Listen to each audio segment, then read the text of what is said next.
Assalamualaikum dan salam sejahtera kepada doktor dan rakan-rakan sekalian. Saya Nur Sofia binti Ibrahim, memegang nombor matrik D204 111 0815. Hari ini saya akan menerangkan tentang infografik saya yang bertajuk Gaya Pembelajaran Dan. Modul ini diperkenalkan oleh Rita Dan dan Kenneth Dan pada tahun 1970. Apa itu model gaya pembelajaran Dan ini? Model ini merupakan satu kaedah di mana seseorang individu mampu memproses, menerap dan mengingat maklumat secara berkesan ataupun yang secara berkesan bagi pembelajar yang baru dan sukar untuk mereka. Sekejap lagi saya akan terangkan 5 jenis model yang ada dalam model gaya pembelajaran Dan ini. Pertama adalah persekitaran. Dalam persekitaran ada 4, iaitu suhu, cahaya, bunyi dan reka bentuk. Sebagai contoh yang saya akan ambil adalah cahaya. Sesetengah pelajar ada yang memerlukan cahaya yang terang untuk belajar secara berkesan, manakala ada juga pelajar yang memerlukan cahaya malam untuk mereka lebih belajar secara berkesan lah. Tetapi ada juga pelajar yang tidak kisah langsung tentang cahaya. Mereka tidak terkesan dengan persekitaran macam tu. Yang kedua pula adalah emosional. Emosional termasuklah motivasi, kecekalan, tanggungjawab dan struktur. Sebagai contoh yang saya akan ambil adalah motivasi. Motivasi ini terbagi kepada dua, ekstrinsi dan instrinsi. Apa itu ekstrinsi? Ekstrinsi itu adalah gaya pembelajaran seseorang pelajar yang memaksa mereka belajar secara terpaksa untuk mendapatkan sesuatu ganjaran. Sebagai contoh seperti piala, jawatan, markah grade yang tinggi dan sebagainya. Bagi instrinsi pula, gaya pembelajaran seseorang pelajar yang berkesan melalui sikap, minat, emosi dan keperluan mereka yang semula jadi dari diri mereka. Yang ketiga adalah sosiologikal.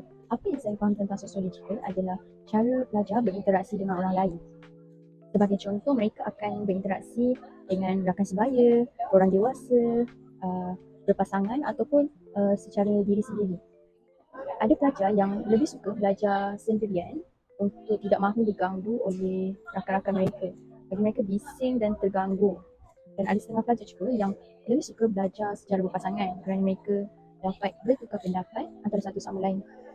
Tetapi ada juga pelajar yang lebih suka belajar dari orang dewasa atau senior mereka. Mungkin bagi mereka pelajar senior atau orang dewasa lebih berpengetahuan dan ilmu yang lebih lah. Dan next, kita akan masuk bahagian fizikal sekejap lagi. Seterusnya saya akan menerangkan model gaya pembelajaran ini yang keempat, iaitu fizikal. Gaya pembelajaran seorang individu dipengaruhi oleh persepsi panca indera, makan minum mereka, masa dan mobiliti. Sebagai contoh yang saya akan ambil adalah persepsi panca indera. Setengah pelajar lebih mudah mengingat dengan cara seseorang guru bercakap. Mereka sangat mudah. Tetapi ada pelajar yang lebih mudah mengingat sesuatu pembelajaran mereka melalui gambaran visual, gambar-gambar yang dipamerkan oleh seorang guru. Tetapi dalam institusi pendidikan telah wujud kerja amali dan kerja khusus dalam beberapa subjek untuk setengah pelajar yang lebih mudah mengingat sesuatu pelajaran secara praktikal. Apa yang mereka buat dan mudah sangat ingat. Terakhir adalah psychological. Psychological ini terbagi kepada 3 juga, iaitu analitik atau global, otak kiri dan kanan, dan seterusnya belajar impulsif dan reflektif. Bagi pelajar yang mempunyai gaya pembelajaran impulsif, mereka lebih detail dan berfokuskan kepada satu perkara sahaja. Manakala bagi pelajar global, mereka berfikiran secara terbuka dan boleh bekerja secara berpasangan. Dan untuk otak kiri dan kanan, untuk otak kiri dipanggil sebagai OKI. Mereka lebih kepada bahasa, matematik, sains, linear analisis dan sebagainya. Bagi otak kanan iaitu FOKA, mereka lebih kepada lukisan, kreatif, irama, muzik dan lain-lain lagi lah.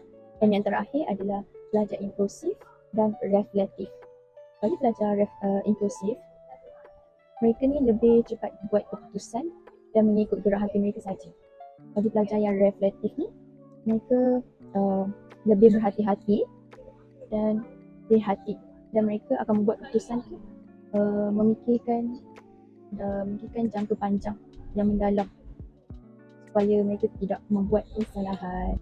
Kesimpulannya, modern dan ini membantu kita mengenali cara belajar yang paling sesuai dengan diri kita. Apabila kita faham dengan gaya belajar kita, proses pembelajaran untuk mengingat tu akan lebih mudah, seronok dan berkesan. Sekian, terima kasih.